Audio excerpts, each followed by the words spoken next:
वसुदेवसुतं देवं कंसचाणूरमर्दनं देवकी परमानन्दं कृष्णं वन्दे जगद्गुरुं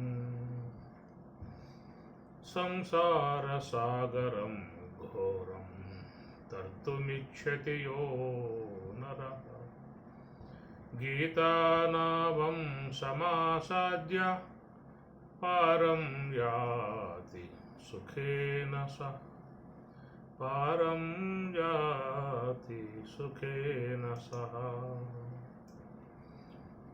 భగవద్గీత 4వ అధ్యాయము జ్ఞానయోగము. యస్య సర్వే సమారంభాః కామసంకల్పవర్జితాః జ్ఞానాగ్నిదగ్ధకర్మాణం తమాహుః పండితం బుధాః త్యక్త్వా కర్మఫలాసంగం నిత్యతృప్తో నిరాశ్రయః కర్మణ్యభిప్రవృత్తోపి నైవ కించిత్ కరోతి సహ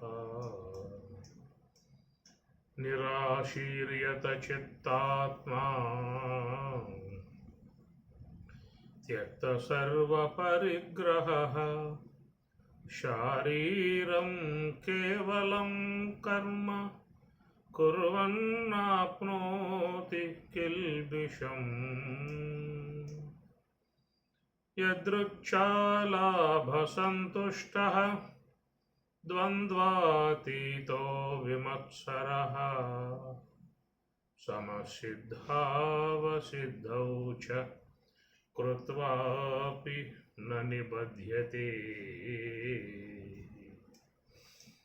ఇక్కడ అంతా కూడా ఒక బ్రహ్మజ్ఞాని సంబంధమై ఉన్నటువంటి అంశాన్ని స్వామివారు ఈ 3 శ్లోకాల్లో బోధిస్తున్న అంశము. యస్య సర్వే సమారంభాః కామసంకల్పవర్జితాః జ్ఞానాగ్నిదగ్ధకర్మాణం తం ఆహుః పండితం బుధః.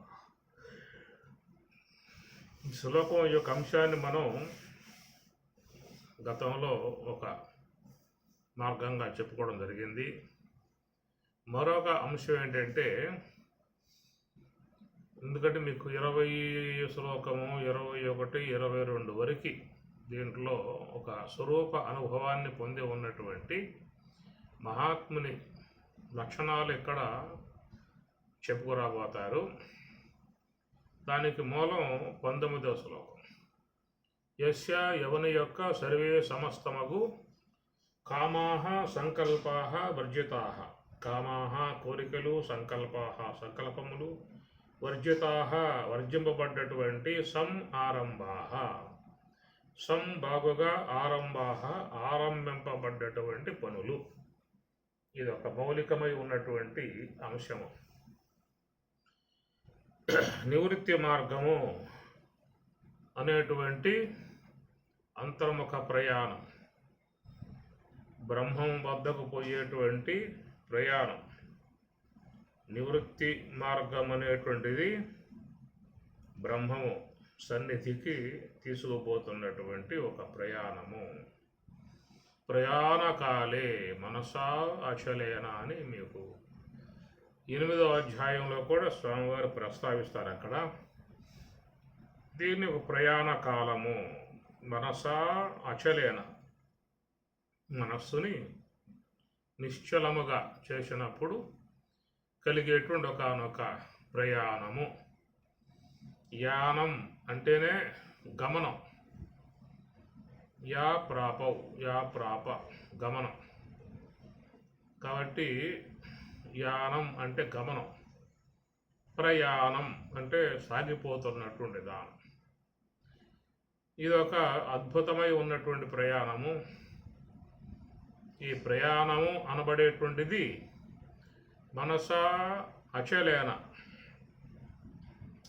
మనస్సు అనేది అచలము, మనం కదలకుండా ఉండటం అనేటువంటి దాన్ని అనుసరించి ఉన్నటువంటి ప్రయాణం. ఇది ఒక ప్రయాణం, అద్భుతమై ఉన్న ప్రయాణం. ఇది మహాత్ములు, యోగులు, సాధు మహాత్ములు అందరూ కూడా ఈ ప్రయాణం వైపుకి వాళ్ళు సాగిపోతున్నారు. ఆ ప్రయాణం అనేది దేంతో ముడిపడి ఉన్నది అని అంటే మనస అచలేన. మనస్సు అనేది నిశ్చలమైనటువంటి దాని ద్వారా ఆరంభం అయ్యేటువంటి ప్రయాణం. ఇక్కడ స్వామివారు కూడా సం ఆరంభాహ అని చెప్పి అంటూ ఉన్నారు. ఆరంభం, ఆరంభౌ, ఆరంభాహ అనగా ఈ యొక్క ప్రయాణంలో జరిగేటువంటి అద్భుతమై ఉన్నటువంటి మార్పులు. దానికి ఏంటంటే ఇక్కడ మనస అచలేన అని అక్కడ చెప్పారు. ఇక్కడ కామాహ సంకల్పాహ వర్జితాహ. కామ సంకల్ప వర్జితాహ. కామాహ అంటే కోరికలు, సంకల్పాహ అంటే ఆలోచనలు. రెండు మనస్సులో చోటు చేసుకుని ఉన్నటువంటి విధానము. ఈ రెండింటి కారణంగానే అందరూ వారి వారి ప్రయాణములు కూడా కొనసాగించుకుంటూ ఉన్నారు. ఏమి కామ సంకల్ప అనేటువంటి వాటిలను బట్టే మానవుల ఆరంభాహ, ఆరంభములు అనగా కార్యములు అనేటువంటివి జరుగుతూ ఉన్నాయి లోకంలో. సంకల్పం లేకుండా ఎవరైనా ఏ కార్యమైనా చేస్తారా? కోరిక లేకుండా ఎవరైనా ఏ కార్యమైనా చేస్తారా? కాబట్టి ఏమి నువ్వు క్రియారూపకంగా ఉన్నప్పటికీ కూడా దాని వెనకాల ఒక సంకల్పం ఉంటుంది, ఒక కోరిక ఉంటుంది. కోరికలను బట్టే తమ వ్యవహారాలను కొనసాగిస్తారు. మనసులో కలిగింది, కోరిక కలిగింది లేదా సంకల్పం కలిగింది, ఎమ్మటే క్రియ ఏర్పడుతుంది. మీకు జూమ్లో ఉన్నారు, ఉపన్యాసం వింటూ ఉన్నారు, ప్రశాంతంగా సాగిపోతూ ఉన్నది. టక్కన మీకు ఒక ఆలోచన వచ్చేసింది. ఏమిటంటే మీకు ముఖ్యమైనటువంటి యొక్క వ్యక్తి బస్సు దిగుతాడు ఈ సమయానికి. అది జ్ఞాపకం రాగానే ఏం చేస్తారు? దాన్ని కాస్త వీడియో ఆఫ్ చేస్తారు. ఇక ఉంటుందిలే, ప్రోగ్రాంలో ఉంటుంది, తేళ్ళు మాత్రం ఈ గారు ఉండడాక ఎమ్మటే ఏదో వెహికల్ వేసుకోవటం, ఆయన ట్రైన్కో బస్కో వస్తాయని పన్నాడు కాబట్టి వాళ్ళకి వెళ్ళిపోతూ ఉంటారు. నా ఉన్నాడేమో అని పనుకుంటూ ఉంటాను, అనుకున్నా అని చెప్పుకుపోతూ ఉంటా. ఆయన అక్కడ ఉన్నాడు, ఎక్కడో బస్ స్టాప్కి పోయాడు, రైల్వే స్టేషన్ పోయాడు. ఎందువల్ల అంటే సంకల్పం వచ్చేసింది, ఎమ్మటే తట్టింది మనసు లోపల. కాబట్టి ఆ ప్రకారంగా ఒక వ్యక్తి తన గమనం కొనసాగించుకోవటం అని చెప్పానంటే అవి సంకల్పమన్నా కలిగి ఉండాలి, కోరిక అయినా అయి ఉండాలి. ఈ రెండు కూడా ఆరంభాహ, తన క్రియలకు ఇవి మూలముగా ఉన్నాయన్నమాట. కాబట్టి వ్యవహారం ఎవరైనా చేస్తున్నారు అని చెప్పనంటే వాళ్ళ వ్యవహారానికి వెనకాల ఒక సంకల్పం ఉన్నది లేదా ఒక కోరిక అనేటువంటిది ఉంటుంది. ఈ ప్రకారంగా లోకంలో ఎవరైనా కానీ ఏ కార్యమైనా చేయాలని చెప్పనంటే ఒక సంకల్పమన్నా కలిగి ఉండాలి, కోరికన్నా ఆయనకి ఏర్పడి ఉండాలి. ఉన్నప్పుడే ఆరంభాహ, తన సంబంధ క్రియలు ప్రారంభింపబడతాయి. ఇక్కడ పరమాత్మ ఏమన్నాడంటే కామ సంకల్ప వర్జితాహ. కామాహ అంటే కామ సంకల్ప అన్నప్పుడు కామాహ కామములు, సంకల్పాహ సంకల్పములు, వర్జితాహ వర్జింపబడ్డటువంటి అని అర్థం. ఇది నివృత్తి మార్గానికి సంబంధించిన అంశం. ఇది ప్రవృత్తి మార్గానికి సంబంధించిన అంశమైతేనేమో కామాహ కామములు, సంకల్పాహ సంకల్పములు ఆవశ్యకత కలిగి ఉన్నాయి. ప్రతి పనికి సంకల్పం లేకుండా ఎవరు ఏ పని ప్రారంభించరు, కోరిక లేకుండా ఎవరు ఎక్కడికి ప్రయాణం చేయరు. అందువల్ల సమస్త వ్యవహార సంబంధమై ఉన్నటువంటి పనులకు ఈ కామములు సంకల్పములు చాలా ముఖ్యమై ఉన్నటువంటి విధానము. ఎందుకంటే జ్ఞానేంద్రియములు కానీ కర్మేంద్రియములు కానీ ఏవి కూడా స్వతసిద్ధముగా అవి వ్యవహారం చేయలేవు. జ్ఞానేంద్రియములైదు కర్మేంద్రియములైదు ఇవి స్వతసిద్ధముగా వ్యవహారం చేయలేవు. వెనకాల మనస్సు అనేది ఉంటుంది. ఆ మనస్సు యొక్క ఆజ్ఞ అనుసరించే ఈ జ్ఞానేంద్రియాలు కర్మేంద్రియాలు అనేవి పనిచేస్తూ ఉంటాయి. అయితే ఆ మనస్సు అనేది కూడా ఆలోచన లేకుండా అది ఇంద్రియాలకు పని పురమాయించదు. ఒక ఆలోచన కలిగితేనే ఎమ్మటే పని పురమాయిస్తుంది. ఒక కోరిక కలిగితేనే మనస్సు ఇంద్రియాలకు ఆ పని పురమాయిస్తుంది. అందువల్ల ఈ మనస్సు అనేది కనుక ఆలోచన రహితముగా ఉన్నది అంటే ఏ కార్యము ఉండదు, ఏ పని ఉండదు. ఆలోచన రానంత వరకు ఏ పని ఉండదు, కోరిక కలగనంత వరకు ఏ పని ఉండదు. కాబట్టి ప్రకారంగా అంతరేంద్రియములకు మనస్సు, బాహ్యేంద్రియములకు జ్ఞానేంద్రియ కర్మేంద్రియములు ఇవన్నీ చూసినట్లయితే వాటి వ్యవహారము ఆ మనస్సులో కలిగేటువంటి ఒక ఆలోచన లేదా ఒక కోరిక అనబడే వాటిని బట్టే ఈ క్రియలన్నీ కూడా ఉన్నాయి. కనుక లోకంలో సకల మానవులు వారి వారి కార్యాలలో వాళ్ళు ప్రవర్తిస్తున్నారు అని చెప్పనంటే వాటి వెనకాల ఒక కోరిక అనేది ఉంటుంది, ఒక సంకల్పం అనేది ఉంటుంది. వాటిని బట్టే లోకంలో తమ తమ కార్యాలు కొనసాగించుకునే విధానం మనం చూస్తూ ఉన్నాం. అయితే ఇక్కడ ఒక కొత్త ప్రక్రియ అన్నమాట. ఏమిటంటే కామ వర్జితా సంకల్ప వర్జితా, కామా వర్జితా సంకల్పా వర్జితా. కోరికలు సంకల్పములు పూర్తిగా వర్జితం అనగా వదిలిపెట్టబడిన అని అర్థం. పెట్టినప్పుడే మీకు మరొక ఆరంభాహ ఆరంభాహ బాగుగా ఉన్నటువంటి పనులు ఇక్కడ ఆరంభం అవుతున్నాయి అన్నారు. ఇదేమిటని చెప్పానంటే మరి లక్ష్మణాలు చెప్పినట్లుగా నివృత్తి మార్గం యొక్క సంబంధమై ఉన్న ప్రయాణము, ఇదే మహాప్రస్థానము అన్నారు. స్వర్గారోహణము మహాప్రస్థానము అని అర్థం. ఈ స్వర్గారోహణములో మహాప్రస్థానములో మనం భారతంలో చూస్తాం. భారతం ఈ మహాప్రస్థానంతోనే ముగుస్తుంది. స్వర్గం యొక్క పతనంతో ఆరంభం చేయబడ్డటువంటి భారతం స్వర్గారోహణంతోనే అది ముగుస్తుంది. అట్లాగా మరి మానవుని యొక్క జీవన విధానం కూడా జీవత్వంతో ఆరంభం చేయబడ్డటువంటిది చివరికి మరి ఈ యొక్క అంతర్ముఖ ప్రయాణంతో ముగింపజేయబడుతుంది. ఎట్లయితే ఆ స్వర్గారోహణములో ఒక్కరొక్కరే మరి పడిపోవటము, చివరికి ధర్మరాజు ఒక్కరు మాత్రమే దాంట్లో ఆ స్వర్గారోహణములో అధిరోహణం చేయటం లాంటి అంశము. ఆ ప్రకారంగా మరి ఈ మనస్సు అనేది సంకల్పములు కోరికలు పూర్తిగా వర్జింపబడ్డప్పుడు మాత్రమే ఈ నివృత్తి సంబంధమై ఉన్న ప్రయాణం ఆరంభం అనేది జరుగుతుంది. ఈ ఆరంభంలో మరి అనాత్మ అంతా కూడా ఒక్కటొక్కటే జడమై పడిపోవటం అనేది జరుగుతుంది. మరి స్వామివారు చెప్పినట్లుగా స్థూల దేహానికి ఆధారం శ్వాస, శ్వాసకు ఆధారం కుండలిని శక్తి, దానికి ఆధారం సంకల్ప శక్తి, దానికి ఆధారం మనస్సు, మనస్సుకు ఆధారం బుద్ధి, బుద్ధికి ఆధారం జీవుడు, జీవునికి ఆధారం ఈశ్వరుడు, సర్వాధిష్టానం సర్వాధారం శుద్ధ బ్రహ్మము. గుర్తుపెట్టుకోండి. ఇది స్వామివారు చెప్పినటువంటి అంశాలు. ఈ ప్రకారంగా ఇవన్నీ కూడా ఒక్కటొక్కటే విశ్రమించాలి. ఈ పని చేయటం అనేటువంటి విధానం పని చేయకుండా ఉండటం అనేటువంటి స్థాయికి రావాలి.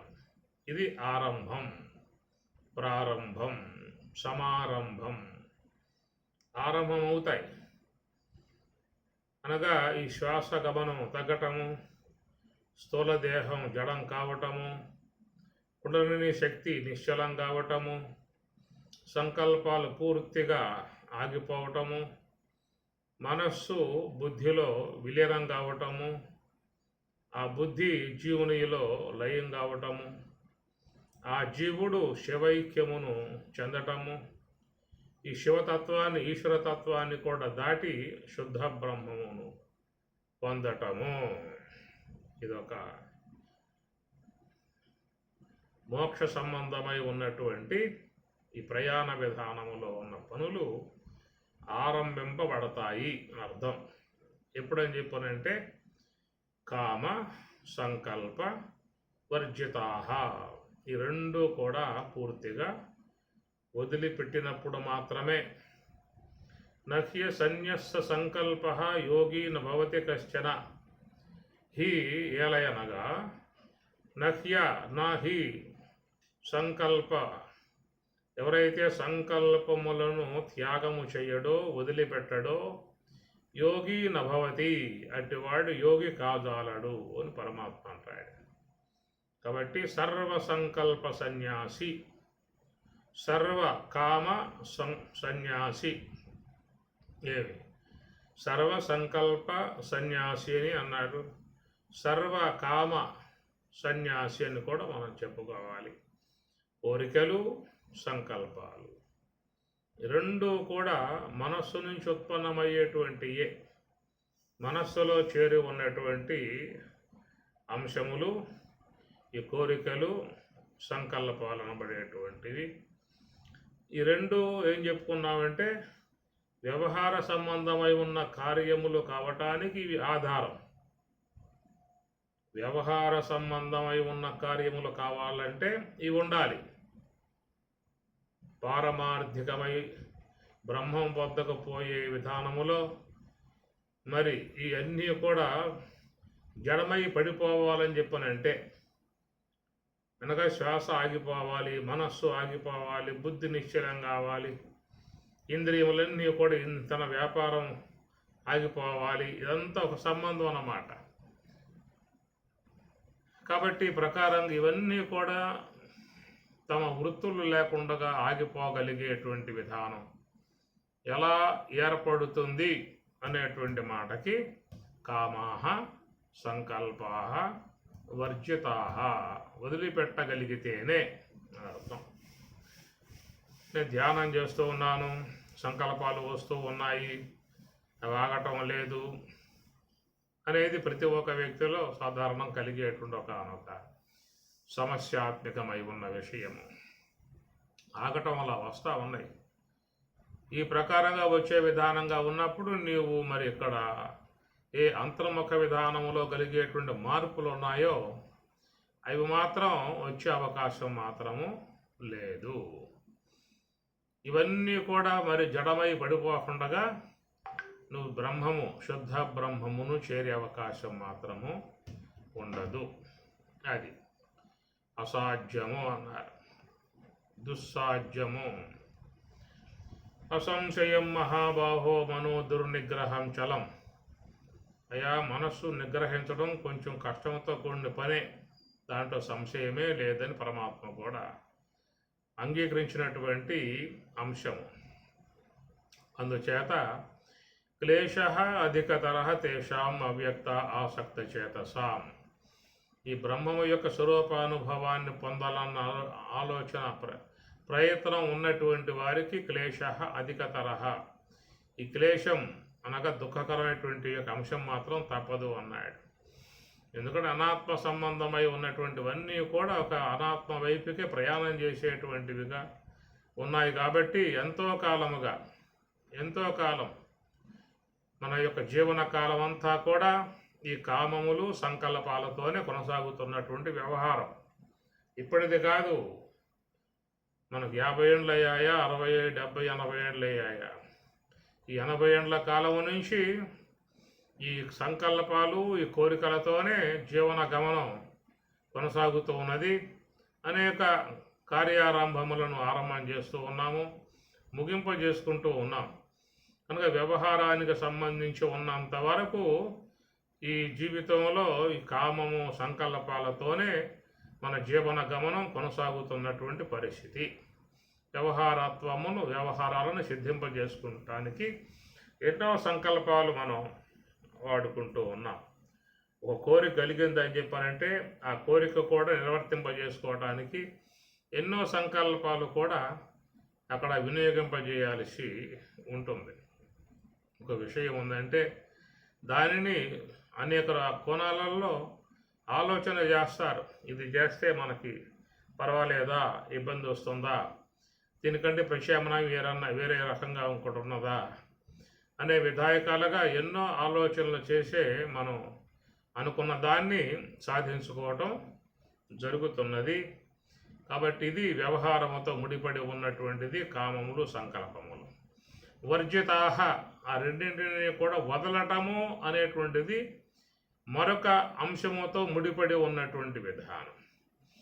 అనగా నామరూపరహితమై ఇంద్రియ అగోచరమై సచిదానందమై ఉన్నటువంటి యొక్క బ్రహ్మము అనబడేటువంటి దాని స్వరూపానుభవాన్ని పొందాలన్న అపేక్ష ఉన్నటువంటి వారు ఇక్కడ ఈ రెండు అంశాలని వర్జింపజేయాల్సి ఉంటుంది. ఇది నివృత్తి మార్గ సంబంధమై ఉన్నటువంటి విధానము. కాబట్టి ఈ విధానములో యోగులుగా ఉన్నటువంటి వారు తమ గమనాన్ని కొనసాగించుకున్నటువంటి పరిస్థితి అది. ఇంద్రియాని పరాణ్యాహు ఇంద్రియేభ్య పరం మనః మనసస్తు పరాబుద్ధి యో బుద్ధే పరతస్తు సహా. ఇంద్రియాలు విషయముల కంటే ఇంద్రియాలు వేరు, ఇంద్రియాల కంటే మనస్సు వేరు, మనస్సు కంటే బుద్ధి వేరు. ఆ బుద్ధికి కూడా అతీతమై ఉన్నటువంటి వస్తువు ఆత్మ అన్నారు. కాబట్టి ఇవన్నీ కూడా మరి దాటుకుంటూ ప్రయాణం చేయగలిగేటువంటి దానం రావాలని చెప్పి అన్నట్లయితే ఇప్పుడు చెప్పినటువంటి సంకల్పములు కోరికలు రెండు కూడా ధ్యానములో వదలాలి అనే అంశం. వ్యవహారములో వదలమని చెప్పని చెప్పడంలో ఎక్కడ, ధ్యానములో వదలమని చెప్పిన అర్థం. వ్యవహారంలోకి వచ్చిన తర్వాత మళ్ళీ చేసుకోవాల్సిందే. అవి చేయకపోతే నీ పనులు సవ్యంగా సాగవు. ఇంద్రియ వ్యాపారం, ఈ లోక వ్యవహారం, సంసార జీవనం, వ్యాపార సరళి, వ్యవహార నడవడిక, ఇలాంటి వాటిల్లో ఉన్నప్పుడు ఈ కామములు అనబడేవి, సంకల్పములు అనబడేటువంటి వాట్లను వ్యవహార సిద్ధి కోసముగా వారు వాట్లను వాడుకోవలసే ఉంటుంది. సంకల్పము చేయకుండా ఏ పని చేస్తావో చెప్పండి. సమయానికి వంట చేసుకోవాలన్నా సంకల్పించుకోవాల్సిందే, పలానా షాపుకు పోవాలన్నా సంకల్పించుకోవాల్సిందే, ఆఫీసుకు పోవాలన్నా సంకల్పించుకోవాల్సిందే, ఏ కార్యం చేయాలని చెప్పినా ముందు ఆలోచన చేసుకోవాల్సిందే. ఇట్లాగా వ్యవహారం అనేది ఆలోచనలతో ముడిపడి ఉన్నది. ఆలోచన లేకుండా నువ్వు వ్యవహారం చేసి సిద్ధింపజేసుకోలేవు. ఆలోచన చేసి అంతర్ముఖ ప్రయాణంగా ఉన్న బ్రహ్మస్వరూపాన్ని నీవు పొందసాధ్యం మాత్రం కాదు. ఆలోచన పెట్టుకుంటే పారమార్థికం సిద్ధించదు. ఆలోచన తీసివేస్తే నీకు వ్యవహారము సిద్ధించదు. వ్యవహారానికి ఆలోచన కామములు ఈ వాడుకోవాల్సే ఉంటుంది. కాబట్టి ఈ ప్రకారంగా మరి వ్యవహారం చేసే విధానాలకు కూడా అధిక ఆలోచనలు చేయమాక అని చెప్పని అంటారు. అసలు ఆలోచన చేయకుండా ఉండమాక అని చెప్పని కూడా అంటారు. ఆలోచన చేసుకో కానీ అధికంగా ఆలోచనలు చేయమాక అని చెప్పని అంటారు. అమితంగా కోరికలు అమితంగా పెట్టుకోమాక అని చెప్పని అంటూ ఉంటారు. దానివల్ల కొంత వ్యవహారానికి కూడా ఇబ్బంది కలిగే అవకాశం అనేది ఉంటుంది. గమనించాల్సిన అంశం ఇవి. కాబట్టి వ్యవహార సిద్ధికి నీవు మనస్సుని మనో సంబంధ ఆలోచన వాడుకోవాల్సే ఉంటుంది. వాడుకుంటే నీకు అవన్నీ కూడా ప్రాప్తింపబడతాయి. కానీ బ్రహ్మము యొక్క విషయం వచ్చినప్పుడు అక్కడ సంకల్పం బంధం అన్నారు. సంకల్పం బంధం, నిస్సంకల్పం మోక్షం. ఈ ప్రకారంగా నీవు గమనించాలి. ఇంద్రియ గోచరమై ఉన్న నామరూపాత్మక జగత్తు యొక్క విషయంలో ఆలోచన అనేది అవసరమై ఉంటుందనేటువంటి మాట. పారమార్థికమై ఉన్నటువంటి యొక్క బ్రహ్మము యొక్క విషయంలో ఆలోచన అనేది అడ్డము, దాన్ని తీసి పక్కన పెట్టేయాల్సి ఉంటుంది. ఇది గమనించాల్సిన అంశము. యస్య ఎవని యొక్క సర్వే సమస్తమగు కామాహ సంకల్పాహ కామములు సంకల్పములు వర్జితాహ వర్జింపబడ్డాయో, ఆ వర్జింపబడ్డప్పుడే ఆరంభాహ బాగుగా ఆరంభాహ అనగా ఆరంభం అవుతాయి. ఏమిటి ఆరంభం అవటం అని చెప్పనంటే, స్థూల శరీరంబు సుస్థిరంబుగా నుండు. ఎప్పుడైతే మనస్సు అనేది శ్వాస యొక్క ఆశ్రయంలో ఉంటుందో, సంకల్పములు పూర్తిగా విడబడి ఉంటుందో, ఆ ఉన్నప్పుడు కలిగేటువంటి మార్పులు ముందు తన్మయత్వం అనేది వస్తుంది. తనువుని మరచి ఉన్న స్థితి తన్మయత్వము. స్థూల శరీరంబు సుస్థిరంబుగా నుండు సర్వేంద్రియంబులపశాంతి నందు. ఆ తన్మయత్వం అనేటువంటిది ఏర్పడ్డప్పుడు ఇంద్రియములలో వ్యవహారం అనేటువంటిది కూడా సనగిలుతుంది. ఇంద్రియములన్నీ కూడా స్తబ్దత వచ్చేస్తాయి. కాబట్టి వాటిల్లో ఎలాంటి చలనం అనేటువంటిది ఉండదు. ఆ ధ్యానములో అలాంటి ప్రక్రియ, అలాంటి అనుభవము ధ్యాన పరులకు మాత్రమే అర్థమయ్యేటువంటి అంశము. సర్వేంద్రియంబులు ఉపశాంతి నందు సన్మనః పవనముల్ చంచలింపకయుండు. సన్మనః పవనము, మనః మనస్సు, పవనము గాలి, చంచలింపకయుండు. రెండు కూడా ఇక నిశ్చలత్వానికి వచ్చేస్తాయి.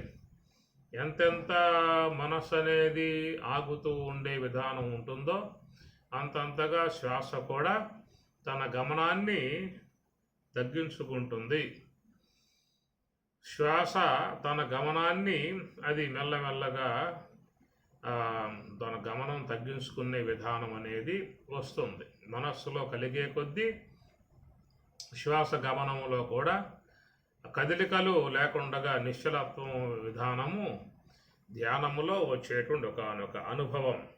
సన్మనః పవనముల్ చంచలింపకయుండు. మనస్సు శ్వాస ఈ రెండు ఆగిపోయేటువంటి విధానం. అదొక పని ఆరంభం కావాలని చెప్పనంటే దానికి ఏంటంటే పక్కన చెప్పిన అంశం గమనించుకోండి. ఈ ప్రకారంగా మరి శ్వాస మనస్సు రెండు కూడా ఆగిపోతాయి అని చెప్పిన అన్నారు. రెండు ఆగితేనే దాన్ని యోగ సమాధి యొక్క విధానానికి మూలమెట్టు. అది మనం గతంలో కూడా చెప్పుకున్నాం. మనస్సు అనేది ఆగుతుంది, దాని కారణంగా మనకి సుషుప్తి అవస్థ అనేది వస్తుంది. అటనే శ్వాస అనేది కూడా జీవితంలో ఒకసారి ఆగుతుంది. ఆ శ్వాస ఆగటం కారణంగా మరణావస్థ అనేది జీవునికి ప్రాప్తిస్తుంది. ఇట్లా శ్వాస ఆగటం వల్ల కలిగేది దాన్ని మరణావస్థ అని, మనస్సు ఆగటం అనే దానివల్ల కలిగేటువంటిది సుషుప్తి అవస్థ. ఈ ప్రకారంగా లోకంలో ఈ రెండు కూడా అనుభవంలో ఉన్నాయి. ఈ రెండు ఉన్నాయి అనుభవంలో. మనస్సు ఆగగా కలిగినటువంటి సుషుప్తి సంబంధ అనుభవము మానవులు పొందుతూ ఉన్నారు. అది ప్రతిరోజు వస్తుందా అని చెప్పనంటే ప్రతిరోజు రాకపోయినా ఏదో పూట సుషుప్తి యొక్క సంబంధ అనుభవం కలుగుతూ ఉన్నది. గాఢంగా నిద్రపోతూ ఉన్నారు, ఆనందాన్ని పొందుతూ ఉన్నారు. ఈ అనుభవం ప్రతి ఒక్క వ్యక్తికి ఉన్నది. అటనే శ్వాస పూర్తిగా ఆగిపోయిన అనుభవం అనేది కూడా లోకంలో మానవులకు ఎంతోమందికి ఎన్నోసార్లుగా అనుభవం అయినటువంటి విధానం. ఎందుకంటే ఎన్ని దేహాలు ఈ విశ్వంలో ఉన్న జీవుడికి ఎన్ని దేహాలైతే వచ్చాయో అన్ని దేహాలలో కూడా శ్వాస ఆగిపోయే అనుభవం మరణ సమయంలో వస్తుంది. అది మెల్లమెల్లగా ఇంద్రియాలు సద్దుమణగటం, శ్వాస కూడా మెల్లమెల్లగా ఆగిపోతూ ఉండటం, ఈ దేహము నుండి ఎడంగా వచ్చేసి నిష్క్రమించే విధానంగా వచ్చేయటము, ఇక లోపల అన్నీ కూడా మరి పని చేయటం మానుకోవటం అయినప్పుడు ఆ లోన ఉన్నటువంటి వాడు అక్కడి నుంచి ఈ శ్వాస అనేది ఆగిపోయింది కాబట్టి ఇక తన వస్తువులై ఉన్నటువంటి జ్ఞానేంద్రియ, కర్మేంద్రియ, అంతరేంద్రియ అన్నింటినీ కూడా కలెక్ట్ చేసుకుని అవన్నీ కూడా స్వీకరించుకుని ఇక సూక్ష్మదేహము తీసుకుని ఆ సూక్ష్మదేహములో భద్రపరుచుకున్నటువంటి పుణ్యపాప సంబంధమై ఉన్న సంస్కారాలతో చేరి ఉన్న సంచిత కర్మను చక్కగా దాన్ని సర్దుబాటు చేసుకుని ఈ తనలో ఉన్నటువంటి సూక్ష్మదేహములో చేరి ఉన్న గుణాలు ఏవైతే ఉన్నాయో మొత్తం కూడా అవి కూడా మరి భద్రపరుచుకుని ఇక సూక్ష్మదేహానికి సంబంధించి ఉన్నటువంటి అన్నిటినీ కూడా ఇక సూక్ష్మదేహంతో పాటు జీవుడు ఈ దేహము నుంచి వెలువడి బయటికి పోయే పరిస్థితి. ఇదొక మహాప్రయాణము అని చెప్పని ప్రతి ఒక్క వ్యక్తికి మరణ సమయంలో అనుభవంలోకి వచ్చేటువంటి అంశం తప్పనిసరిగా వస్తుంది. ఎట్లయితే సుషుప్తి అవస్థలో ముందు కర్మేంద్రియాలు సద్దుమనగటము, తర్వాత జ్ఞానేంద్రియాలు మెల్లమెల్ల ఒకటొకటే లయం కావటము, జడం కావటము, ఆ తర్వాత లోపల స్వప్నలోకంలో కొంతసేపు సంచరించటము, ఆ స్వప్నలోకము నుంచి తిరిగి మళ్ళా సుషుప్తి అన్కాన్షియస్ గాఢ నిద్రకు వెళ్ళి గాఢ నిద్రలో బాగా ఆత్మ యొక్క ఆనందాన్ని చవిచూసి ప్రశాంత వాతావరణాన్ని ఆనందించి అక్కడి నుంచి ఆ తర్వాత మెల్లగా బయటికి వస్తూ ఉన్నాడు. బయటకు వచ్చిన తర్వాత ఒకవేళ ఎవరైనా అడిగితే కూడా చెప్తున్నాడు నిద్ర సంబంధమైన అనుభవాన్ని. ఈ విధంగా నిద్రపట్టింది, బాగా నిద్రపట్టింది, స్వప్నాలు వచ్చాయి. దాని తర్వాత గాఢ నిద్ర ఏర్పడింది, గాఢ సుషుప్తిలో పరమశాంతిగా. ఇవన్నీ కూడా అనుభవాలే. ఆ అనుభవాన్ని బయటకు వచ్చిన తర్వాత ప్రక్కవారితో చెప్పుకుంటాడు. ఈ ప్రకారం ఎట్లయితే నీకు జ్ఞానేంద్రియాలు, కర్మేంద్రియాలు, అంతరేంద్రియాలు మొత్తం జడమయ్యి ఒక గాఢ సుషుప్తి ఏ ఇంద్రియం పనిచేయకుండా ఉన్నటువంటి ఒక అనుభవాన్ని ఎట్లయితే సవి చూసి మళ్ళీ బయటకు వచ్చి చెబుతూ ఉన్నావో ఆ ప్రకారంగానే నీకు మరణం యొక్క సంబంధ అంశము కూడా ఈ కోణంలోనే చేరి ఉన్నది. అంతే. దానికి దీనికి తేడా ఏమిటంటే దాంట్లో తిరిగి మళ్ళా రావటానికి అవకాశం ఉన్నది, దీంట్లో మళ్ళా ఆ ప్రకారంగా ఈ దేహంలోకి రావటానికి అవకాశం లేదు. అది వేరే దేహము నుంచి మళ్ళీ విశ్వంలోకి వాడు వస్తాడు, ఆ కథ వేరు. కాబట్టి ఈ ప్రకారంగా సుషుప్తి సంబంధమై ఉన్న అనుభవం ఎలాంటిదో మరణ సంబంధమై ఉన్న అనుభవం కూడా అలాంటిదే. అది అనుభవంలోకి వస్తుంది, ఇది అనుభవంలోకి వస్తుంది. అక్కడ చెప్పుకోవటానికి అవకాశం అనేటువంటిది ఉన్నది, ఇక్కడ చెప్పుకోవటానికి అవకాశం లేకుండా అనుభవంతోనే దేహం నుండి నిష్క్రమించి వెళ్ళిపోవటం అనేటువంటిది జరుగుతుంది. కాబట్టి ప్రకారంగా మరి ఆ సుషుప్తి అవస్థకు మరణావస్థకు సంబంధించినటువంటి అంశాలు ఆ రెండైనప్పుడు ఇక్కడ యోగ సమాధి అనబడేటువంటి విధానం ఉన్నప్పుడు ఇక్కడ మనస్సు శ్వాస రెండు ఒకేసారి ఆగే పరిస్థితి.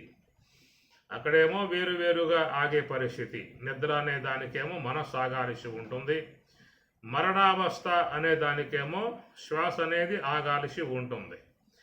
కానీ ఇక్కడ యోగ సమాధి అనబడేటువంటి యొక్క అంశముగా చూసినప్పుడు ఇక మనస్సు శ్వాస రెండు పూర్తిగా ఒకేసారి ఆగాల్సి ఉంటుంది, ఒకేసారి ఆగాల్సి ఉంటుంది.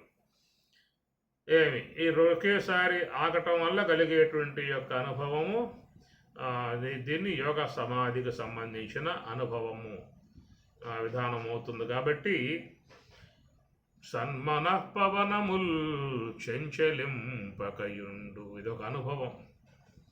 ఇది కూడా ఆరంభం. ఆరంభాహ అన్నారు కదా స్వామివారు.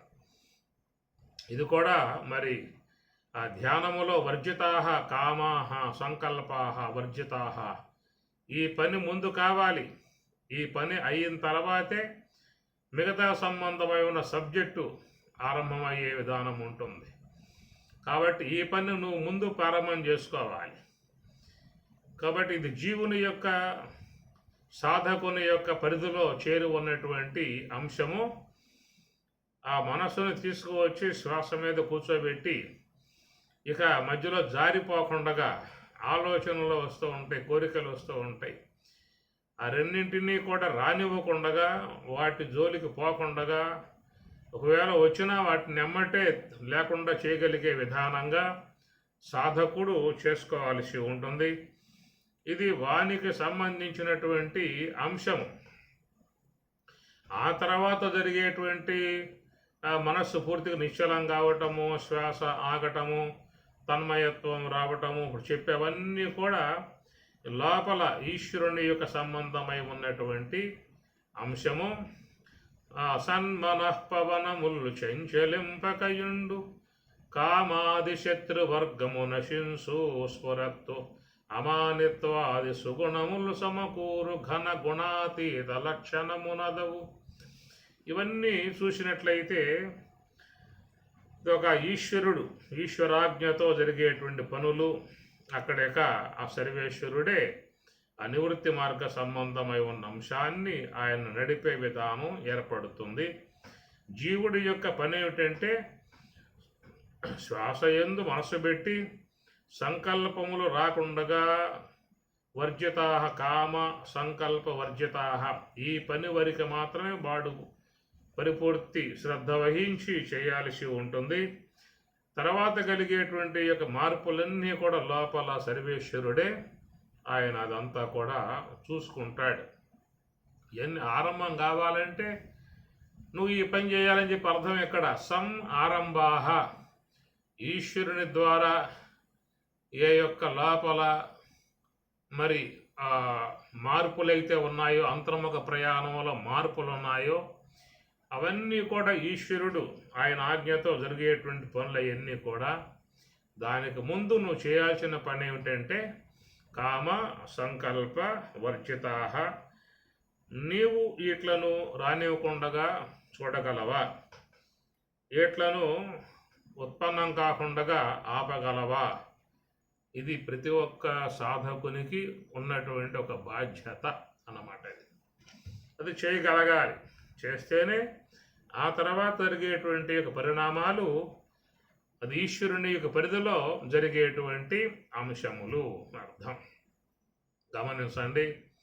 కాబట్టి ఈ ప్రకారం ఎప్పుడైతే మరి ఇప్పుడు చెప్పుకున్నటువంటి ఆ నివృత్తి మార్గ విధానంగా ప్రయాణం చేస్తాడో ఘన గుణాతీత లక్షణమునదవు బొలుపారు వైరాగ్య బోధోపరతులు సంపూర్ణంబులైమది బొదలుసుండు పరమ సుఖవార్ది ఒప్పొంగి పారుచుండు ముందట వశించి మోహించి మోక్షలక్ష్మి సర్వమును బ్రహ్మమును చూసి శాంతినిధికి అన్నటువంటి ఒక అపరోక్ష స్థితి, బ్రాహ్మీ స్థితి. ఆ విధముగా అక్కడికి ప్రయాణమైపోయినప్పుడు అక్కడ బ్రహ్మమే తానై ఉన్నటువంటి విధానములో జ్ఞానాగ్ని దగ్ధ కర్మాణం, అట్టి వాడికి మాత్రమే జ్ఞానాగ్ని ద్వారా సమస్త కర్మలు సూక్ష్మదేహములో చేరువన్న కర్మలన్నీ కూడా దగ్ధ కాల్చివేయబడతాయి. అనాదిగా అనేక జన్మలుగా వస్తున్నటువంటి ఈ సంచిత సమూహం అంతా కూడా కాలిపోవడం అనేటువంటిది జరుగుతుంది. ఇది స్వామి చెబుతున్న మాట. కనుక సూక్ష్మ దేహంలో పడ్డటువంటి ఈ ముద్రలు సంచిత కర్మాదులను దగ్ధం చేయనంత వరకు ఈ సూక్ష్మ దేహానికి ఈ పార్థివ దేహాలు వస్తానే ఉంటాయి. సూక్ష్మ దేహములో సంచిత కర్మాదులు ఉన్నంత వరకు ఈ పార్థివ దేహాలు అనేటువంటివి వస్తూ ఉంటాయి. గమనించండి. పరస్వామి చెప్పే మాటల్లో శ్లోకాలు మాత్రమే మనకి కంఠస్థమై ఉన్నాయి. ఆ శ్లోకంలో అంతర్గతముగా ఉన్న భావాలు మాత్రము ఏమీ తెలియటం లేదు. చెప్పగలిగే వాళ్ళు లభించినప్పుడు వినగలిగే ఓర్పు సహనము ఉండాలి, గ్రహించుకోగలగాలి. కాబట్టి ప్రకారంగా జ్ఞానాగ్ని దగ్ధ కర్మాణం. కాబట్టి సూక్ష్మ దేహములో ఉన్న కర్మలు, సంచితాది కర్మలు అవన్నీ కూడా జ్ఞానాగ్ని ద్వారా కాల్చి వేసుకోవాల్సి ఉంటుంది అని అర్థం. మేము భక్తి చేస్తూ ఉన్నామండి, అనేక తీర్థయాత్రలకు పోయొచ్చాము, అనేక క్షేత్రాలు దర్శించాము, ఎన్నో యజ్ఞయాగాది కర్మలు చేశాము, దాని తర్వాత కర్మలు చేశాము, పూజలు చేశాము, వ్రతాలు చేశాము, అభిషేకాలు చేశాము, అర్చనలు చేశాము, కుంభాభిషేకాలు చేశాము, ఎన్నో చేశాము. నువ్వెన్నమా చేయగాక అవన్నీ కూడా పుణ్య విధానము. నీకు రాబోయే జన్మలకు అవన్నీ కూడా సహకరిస్తాయి. నీకు రాబోయే జన్మలకు సహకరించేయే తప్ప జన్మ లేకుండా చేసే విధానం మాత్రం అక్కడ లేదు. ఎందువల్లంటే జన్మకు కారణంగా ఉన్నటువంటి సంస్కారాలు సూక్ష్మదేహంలో ఉన్నాయి.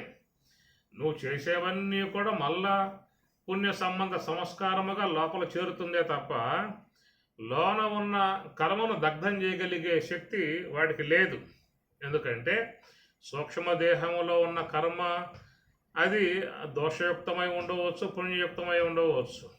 దానికి సపోర్టుగా మనం చేసేటువంటి యొక్క సత్కార్యాలు ఇవన్నీ కూడా ఒక పుణ్య విధానముగా అవి సంస్కారములే. సూక్ష్మదేహంలో సంచితాదులు అనేటువంటివన్నీ కూడా అవి సంస్కారములే. మనం చేసేటువంటి యొక్క ఈ కార్యముల యొక్క సంబంధమై విధానమంతయు కూడా సంస్కారములే. కనుక ఈ సంస్కారములు ఆ సంస్కారాలకి విరోధి కావు. రెండు కూడా లోపల ఉంటాయి. పుణ్య సంస్కారాలు ఉంటాయి, పాప సంస్కారాలు ఉంటాయి. పుణ్య సంస్కారాలు పుణ్య సంబంధమైన సుఖాలని కలగజేస్తాయి.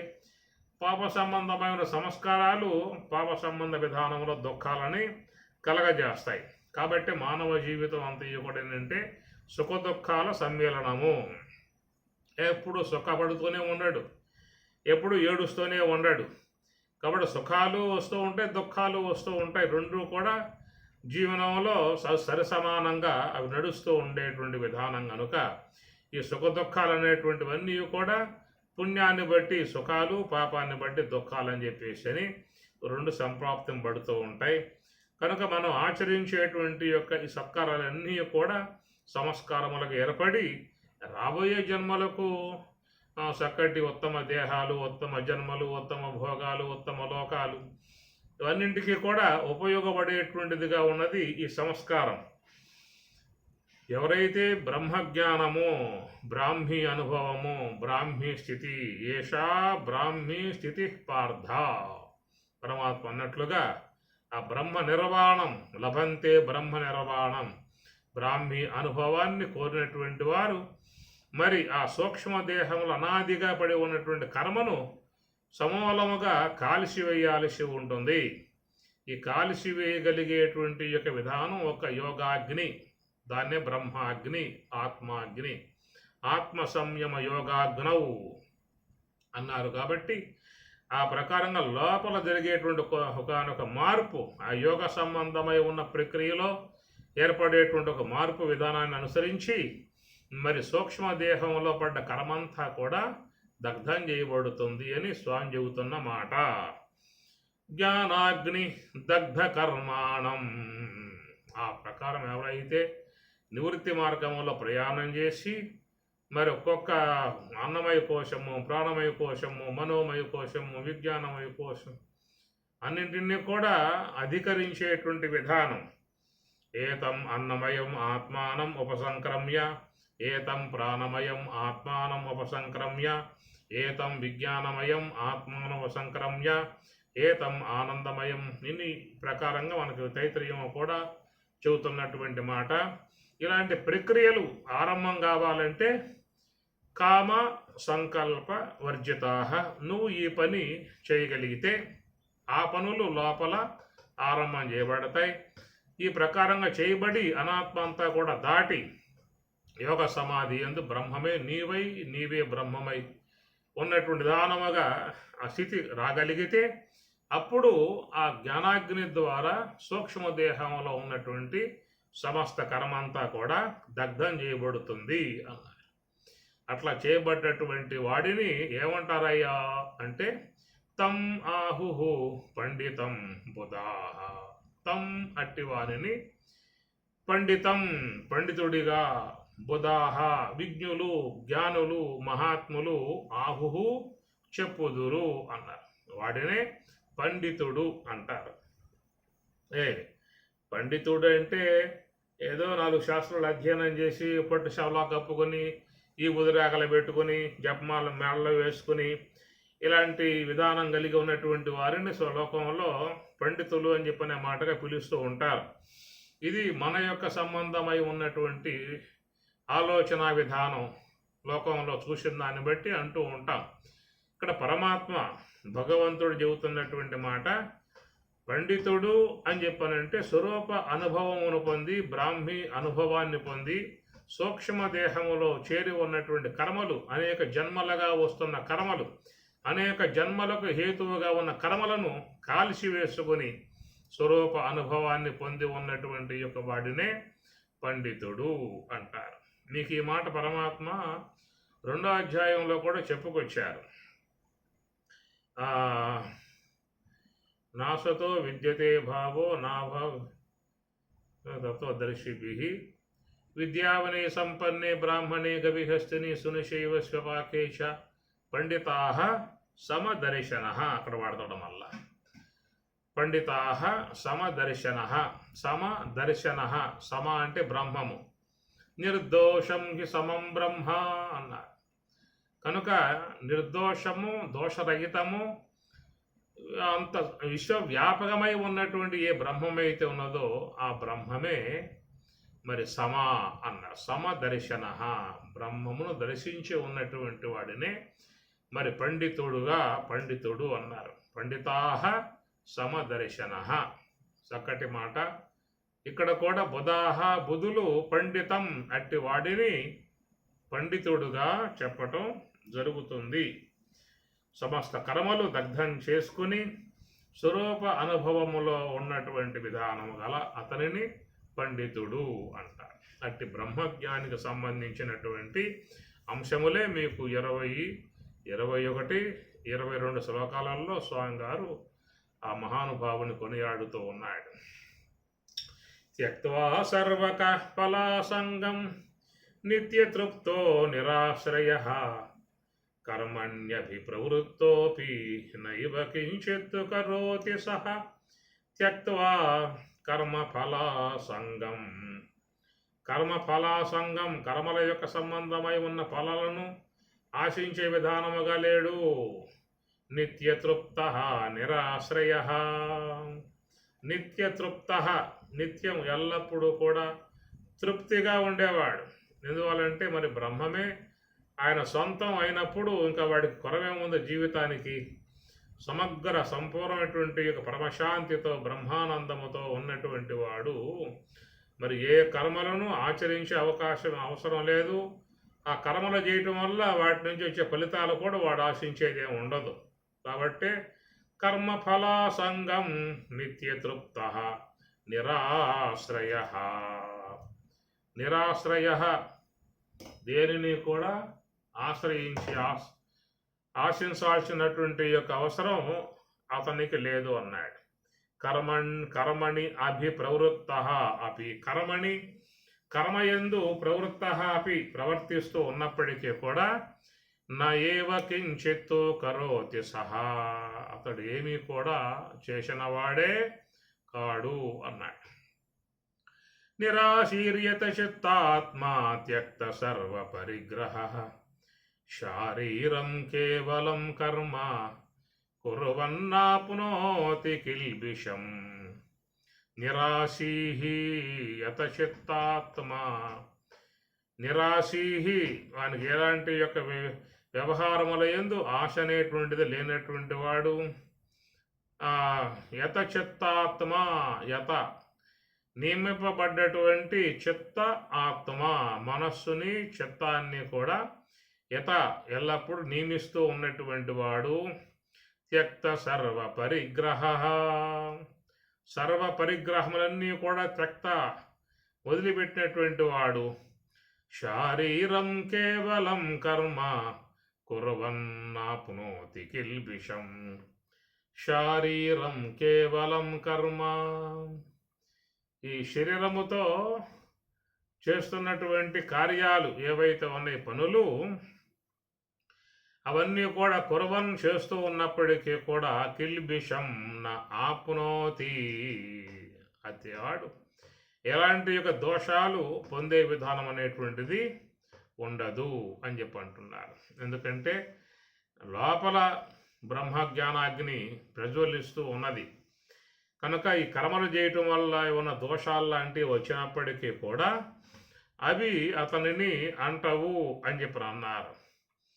పావకావృత పర్వతంబునాశ్రయించునే మృగ విహంగాదికములు బ్రహ్మమయుడై ప్రకాశించు బ్రహ్మవిదుని అంటూనే పుణ్యపాపంబులాంజనేయ అని రామచంద్ర స్వామి బ్రహ్మజ్ఞానిని ఉద్దేశించి ఆయన చెప్తాడు. పావకావృత పర్వతంబునాశ్రయించునే మృగ విహంగాదికములు. కనుక ఒక పర్వతం అగ్నితో బాగా నిండి ఉన్నట్లయితే అగ్నితో బగబగా మండుతున్నటువంటి పర్వతం మీదకు మృగములు కానీ పక్షులు కానీ పోతాయా? అయిపోవు. పోయినా ఒకవేళ మొత్తం కాలిపోతాయి. బ్రహ్మమయుడై ప్రకాశించు బ్రహ్మవిదుని అంటూనే పుణ్యపాపంబులాంజనేయ. ఆ ప్రకారముగా బ్రహ్మజ్ఞానిగా ఉన్నటువంటి మహానుభావుణ్ణి తాను ఆచరించేటువంటి యొక్క వాటి ద్వారా పుణ్యము కానీ పాపములు కానీ ఏవి కూడా రావు అని కదా చెప్పింది. ఇక్కడ కురవన్ నా ఆప్నోతి కిలిబిషం అన్నాడు. కాబట్టి ఆయన్ని ఏవి కూడా ఏ దోషాలు అంటే అవకాశం లేదు. అనగా నివృత్తి మార్గములో ఉండి ధ్యాన మార్గములో ఉండి తత్వావలోకనం చేస్తూ బ్రహ్మజ్ఞానముతో విరాజమానుడై ఉన్నటువంటి వాడు ఒకవేళ కార్యాలు చేస్తూ ఉంటాడు. ఆ కార్యాలు అనేటువంటి ఒక దోషయుక్తమై ఉండవచ్చు.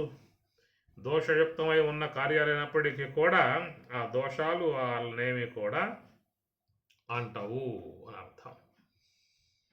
ఎందుకంటే వారిలో జ్ఞానాగ్ని జదీప్యమానముగా ప్రజ్వలించి ఉన్నది కాబట్టి మొత్తం కూడా మరి కాలిపోయే సూక్ష్మదేహంలో పడ్డటువంటివన్నీ కూడా ఎప్పటికప్పుడు అవన్నీ జ్ఞానాగ్ని ద్వారా సమాప్తి చేయబడుతూ ఉంటాయి. ఎందుకంటే వారి లోకంలో కొంతకాలం సంచారం చేసే విధానం ఉంటుంది. ఏంటంటే పైన చెప్పినట్లుగా జ్ఞానాగ్ని ద్వారా దగ్ధ కాల్పబడ్డటువంటి కర్మలు సంచిత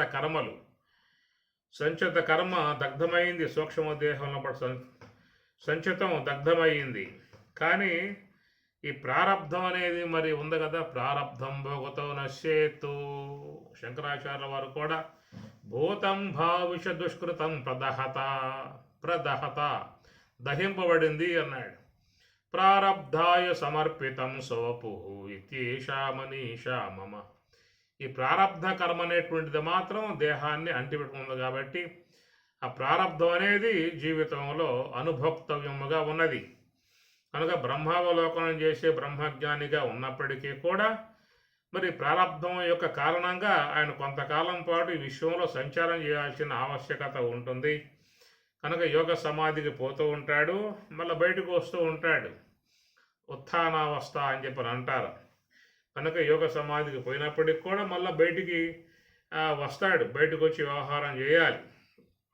కనుక వారికి సంసార విధానం ఉండవచ్చు, ఏవి సంసారే ఉండవు, సన్యాసై ఉండవచ్చు, సంసారై ఉండవచ్చు. ఎట్లా ఉన్నా కానీ లోక వ్యవహారం చేయాల్సి ఉంటుంది. ఈ లోక వ్యవహారం చేసినప్పుడు మరి కొంత చేసే ప్రక్రియలలో ఆగామి కర్మగా పుణ్యము రావచ్చు, పాపము రావచ్చు.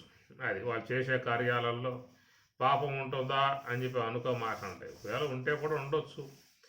అలాగా ఉన్నప్పటికి కూడా అవి వచ్చినప్పటికి కూడా మొత్తం అవి కురవన్ నా ఆపునోతి కిలిపిషం. అట్టి దోషాలు అతనిని నా ఆపునోతి పొందడు, అతనిని అంటవు అనేటువంటి విధానం. ఎందుకంటే సూక్ష్మదేహము పవిత్రమై ఉన్నది, దాంట్లో జ్ఞానాగ్ని ప్రజ్వలిస్తూ ఉన్నది. ఒకవేళ ఆ సూక్ష్మదేహంలో ఏమైనా దోషాలు పడ్డా కానీ ఆ మొత్తం కూడా కడిగివేయబడతాయి, దగ్ధం చేయబడతాయి అనేటువంటి యొక్క అంశము. శారీరం కేవలం కర్మ కుర్వన్ ఆప్నోతి కిల్బిషం. ఆ కిల్బిషం ఆ దోషాన్ని అతడు పొందడు అన్నాడు. యదృచ్ఛాలాభ సంతుష్ట ద్వంద్వాతీతో విమత్సర సమసిద్ధావసిద్ధౌ చ కృత్వాపి న నిబధ్యతే. యదృచ్ఛా లాభ సంతుష్ట, యదృచ్ఛ యాదృచ్ఛికముగా కోరేదేమి లేదు, వచ్చింది కాదనేది లేదు, వచ్చిన దాంతో తృప్తి పడుతూ ముందుకు సాగిపోవటమే అతని జీవన విధానము. లేని దానికోసం, ప్రాప్తించని దానికోసం ఎంపర్లాడటం కానీ, వచ్చిన దానిని కాళ్ళను దూరం చేసుకోవటం కానీ అనేటువంటిది ఏమి ఉండలేదు. కనుక వచ్చింది దైవార్పితముగా స్వీకరిస్తాడు. యదృచ్ఛాలాభ సంతుష్ట, వచ్చిన దాంతో చక్కగా తన జీవన విధానం కొనసాగించుకుంటూ ఉంటాడు. ద్వంద్వాతీత విమత్సర, ద్వంద్వ అతీత, ద్వంద్వాలకు అతీతుడై ఉంటాడు. సుఖము, దుఃఖము, లాభము, నష్టము, జయము, అపజయము, వేదన, బాధలు, దుఃఖము, అశాంతి, ఇవన్నీ కూడా ద్వంద్వములు. సుఖము, దుఃఖము, లాభము, నష్టము, జయము, అపజయము, శీతలము, ఉష్ణము, ఎన్నిటినీ ద్వంద్వములు అంటారు. ఈ ద్వంద్వములు అనేటువంటివన్నిటికీ కూడా అతీత, ద్వంద్వ అతీత, వాటికి లోనై ఉండే విధానం అతనిలో ఉండదు అని. విమత్సర, ఈ విమత్సర, ఈ మత్సరము అనేది లోకంలో సాధారణంగా ఈ సామాన్య విధానముగా జీవించేటువంటి యొక్క మానవులలో ఇది గట్టిగా పట్టుకుని ఉన్నటువంటి ఒకనొక చెడ్డ లక్షణం. ఇది అసూయ అనేటువంటిది, మత్సరం అంటే అసూయ అన్నమాట. సాధారణంగా ఇది పొయ్యే గుణం కాదు. ఎంతటి వాళ్ళను కూడా ఇది పట్టి వదలకుండగా వాళ్ళని ఆ మార్గంలోకి లాక్కుపోతూ ఉంటుంది. ఈ మత్సరం అనేది, పక్కవాడు బాగా ఉన్నాడు అంటే వీడికి నిద్రబెట్టి సాగదు, వాడు సుఖంగా ఉన్నాడు అంటే తిన్నది అరగదు. ఈ ప్రకారంగా ఎవరైనా బాగా ఉన్నారంటే, బాగా స్థితి కలిగి ఉన్నారంటే, మంచిగా ఉన్నారంటే, బాగా ఐశ్వర్యంతో ఉన్నారంటే చూడలేనటువంటి ఒక పరిస్థితి లోన గుణం అనేటువంటిది, ఒక మత్సరం అనేటువంటిది ఎక్కువగా ఇది ఆధ్యాత్మిక మార్గానికి అడ్డుగా ఉన్నటువంటి అంశం. అందువల్ల పరమాత్మ కూడా చాలా సందర్భాలలో మరి నువ్వు అసూయ లేనివాడివయ్యా, అందువల్ల నీకు శాస్త్రాన్ని బోధిస్తున్నాను పరమాత్మ అంటాడు. అనసూయవే అనే మాట. కనుక అసూయ అనే గుణము చాలా సందర్భాలలో స్వామి ప్రస్తావన చేస్తూ ఉంటాడు. ఇది చాలా చెడ్డ గుణము, ఎంతటి వారిని కూడా పట్టి వదలకుండగా పిశాచంలాగా ఆలాడుతూ ఉన్నటువంటి గుణము. ఎంత ఆధ్యాత్మికం శీలించినా కానీ ఈ గుణం మాత్రం పోకుండా కానీ వాళ్ళని ఎంటాడుతూ ఉంటుంది. ప్రక్కవారు ఏమాత్రం కొంచెం బాగుపడ్డారు, మంచిగా ఉన్నారని చెప్పాలంటే సహించలేని విధానముగా ప్రవర్తించే గుణం. కాబట్టి ఇది బ్రహ్మజ్ఞానముతో తప్ప పోదనేటువంటి అంశం కనబడతా ఉన్నది. ద్వంద్వాతీత విమత్సర, ఆ బ్రహ్మజ్ఞానం కలగనంత వరకు ఇది ఎట్లాగే పట్టుకుని పీడిస్తూ ఉంటుంది అనేటువంటిదిగా మనం గమనించవచ్చు. విమత్సర సమ సిద్ధౌ చ, సిద్ధౌ అసిద్ధౌ, సమహ సిద్ధౌ అసిద్ధౌ, సిద్ధించినను సిద్ధించకపోయినా అనుకున్నది ప్రాప్తించవచ్చు, ప్రాప్తించకపోవచ్చు. దాని విషయాలు, రెండింటి విషయాల్లో కూడా సమహ, మనస్సు సమంగా ఉండేటువంటి వాడు. కృత్వా అపి న నిబధ్యతే, ఈ వ్యవహార దశలో ఉండి కార్యములు చేస్తూ ఉన్నప్పటికీ కూడా అతడు ఏ యొక్క కర్మలకు కూడా బద్ధుడు కాడు అనేటువంటి అంశాన్ని గమనించండి. ఇక్కడ యస్య సర్వే సమారంభ 19, 20, 21, 22 ఆ బ్రహ్మజ్ఞానత్వమును పొంది ఉన్నటువంటి వాడు ఎలాగా అతని స్థితి ఎట్లా ఉంటుంది అనేటువంటి విషయం మీద ఈ 3 శ్లోకాలు స్వామివారు మనకు చెప్పటం జరిగింది. ఓం సహనా భవతు, సహనౌ భునక్తు, సహ వీర్యం కరవావహై, తేజస్వినావధీతమస్తు మా విద్విషావహై. ఓం శాంతి శాంతి శాంతి. హరి ఓం తత్సతు. శ్రీ గురుభ్యో నమః. హరి ఓం.